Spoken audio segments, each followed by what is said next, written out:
And I'd also like to say Happy Valentine's to anyone that has a Valentine. Before I continue, I'd just like to make it clear that this is the least planned I've been for a blog in absolute months. I was like sitting downstairs pretending to do homework and all of a sudden remembered, my sister's not here all weekend, so I've got the bedroom to myself.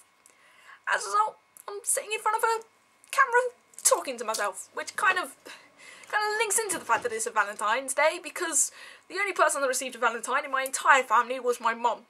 My dad texted her this morning from Milan, saying that he'd left a card in his bedside table for her. The first line in it is, "I knew you'd sneak a card in my luggage, so I thought I would reciprocate. Lol." My mum didn't sneak a card into his luggage. How awkward is that? Happy Valentine Day, as I say it. It's Valentine's. The day belongs to St. Valentine's. Times or Tyne? Tyne. T-I-N-E apostrophe S. Happy Valentine Day. No, it's Tynes. Happy Valentine's Day. Have you got a love this year? No, you don't, because you're a loner. Are you finished? Is this actually going to put on? Probably. Every single time I make a blog, this falls down off being pinned to my shelf, like at least once. So in frustration for the fact that it just fell, I'm going to chuck it over there. And the fact that it didn't make a noise makes it very unsatisfactory. A bit like these stupid doors that are on every single cabinet and toilet seat in my new bathroom, right? You can't shut them. Shut them to a 45 degree and then they very slowly are supposed to close themselves. But of course one of them is broken, so it doesn't even do that. You can't slam a door shut anymore. What is the world turning into? Now, I've wanted to do a technology blog for quite a while now. And the basis of it was going to be children's TV and toys, and the spinal cord of my blog was going to be the Teletubbies.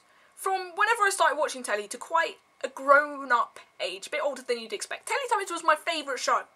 And the most technological thing about it was the fact that there was a vacuum cleaner called Nunu that crawls around on its own. There was a bit of CGI in that the sunshine in the sky had a face, a proper baby face.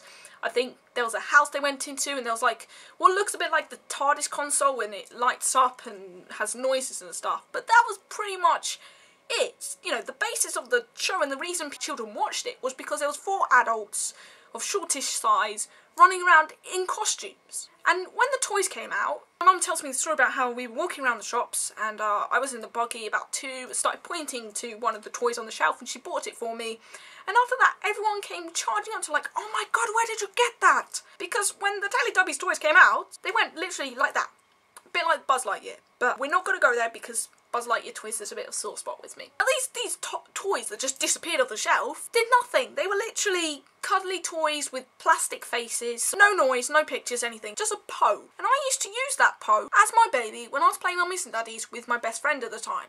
We used to push her around in a pushchair, not even a buggy, just a pushchair, and played Mummies and Daddies. We used our imaginations. Kids nowadays can buy dolls that do everything for them. They walk, they talk, they crawl, some of their hair grows. The most my dolls ever did was one cried if I squeezed her tummy, another could come in the bath with me, and then all of them, if you lie them down they close their eyes, if you sit them up they open it.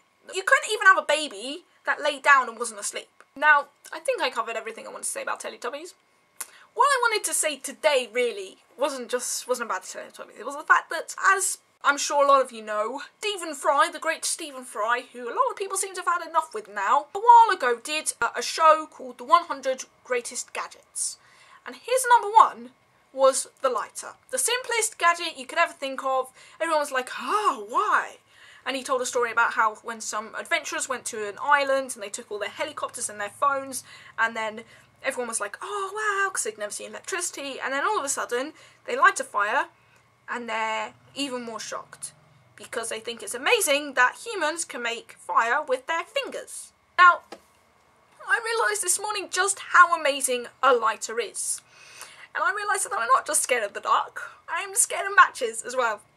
I decided to try and light a candle, a scented candle, something I'm sure lots of people are lighting on Valentine's Day. And I lit my match, looked at it, lent it towards the candle and blew it out straight away.